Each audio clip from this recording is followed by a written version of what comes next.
got to talk about a new guy here. Eduardo Tait, 92 games across 2 levels of A-ball so far. So these are numbers from Philly system and the Twin system combined. Currently hitting 254, 314, 433, 105 WRC plus, 13 bombs, 7.7% walk rate, 19% strike rate, 78% overall contact. He's hit the ball 116 miles per hour, Jeremy. He's 18 years old. And so I guess, we haven't seen a ton of him. We have seen him erasing pretty much every base runner at Cedar Rapids. So far would be base stealer.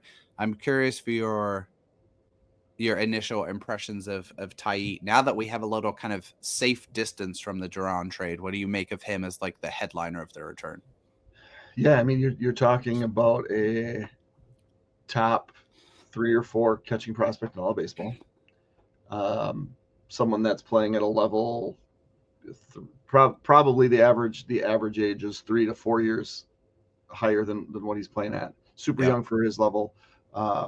Will be at AA next year, I would assume, even though he hasn't played a ton in triple or high A, and is the heir apparent. And so I think like there's questions about defensive stuff, but everything we see is how he's got a cannon, and the home runs he hits are not cheap home runs. They're massive shots. They are. So I think, like I said about Culpepper, you could have him as high as 2, as low as 5. And I think with Tait, if you're a ceiling guy, he's easily 2. And if even if it's like you bank you tread on like the closer to the majors, like Erod's closer, but he's not playing. Mm-hmm. And so I would guess that when lists are written going into next year, like you'll see him 2 on a lot of lists and 3 on a lot of lists. And I think that's totally fair. So as the headliner and a pitcher that's looked okay in his limited starts for the Twins too. Like I feel like it was a good deal for the Twins. Tait will probably be in the top 30 on a lot of lists. Yeah.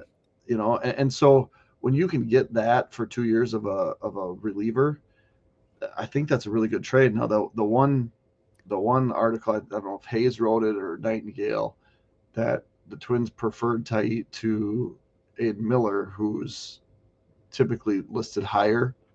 It was surprising to me mostly because Aiden Miller is like the prototypical what the Twins want to draft type. Okay, so let's dig in on that for a second, because that is interesting, and I agree. And I'll throw it out there. I've been an Aiden Miller fan since before the 2023 draft. He fell to the Phillies. He had injury the spring of that draft cycle. He was older for the cycle. The Twins do care about stuff like that. The Phillies don't care about stuff like that. His down year, Aiden Miller, in AA is like a 118 WRC plus with like 11 home runs. That's like a 21-year-old, something like that. And so I think that is interesting because you're shooting for upside and you're starting to shy away from a guy who industry-wide people have said, this is not a shortstop, this is a third baseman in Miller. And they're saying, no, we need up the middle defense. And obviously there's challenges with predicting that with the catching position. But I find that an interesting choice and potentially one that is indicative of the new direction that the Twins are trying to go, leaning into a little bit more volatility, athleticism, et cetera, and like more valuable defensive positions. Because with Tait, right, like the upside here is a 30 home run left-handed hitting catcher. Mm-hmm. That is like, I feel like that's the rarest of prospect kinds. Like, how many of those can you name? Like, who is there? Cal Raleigh? That's about it. Joe Mauer did it one time. Sure. He was pretty good.